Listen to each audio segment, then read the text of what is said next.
Good afternoon, this is Ian Laurie from Merlewood. Today, just come into the marina is this Arriva.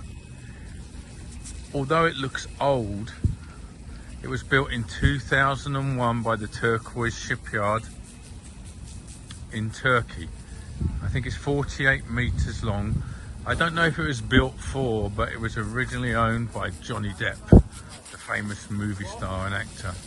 It's not for sale or charter that I'm aware of, but it is a stunning looking vessel.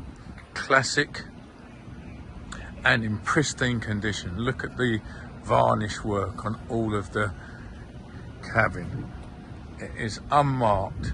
She is a beautiful yacht. Anyway, if you'd like to know something about this boat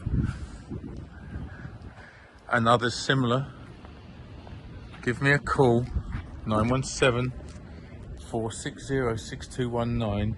And this is Ian Laurie from the Bahia Mar, looking at this magnificent yacht. In fact, I'm going to walk all the way to the end of it so you can see how she looks.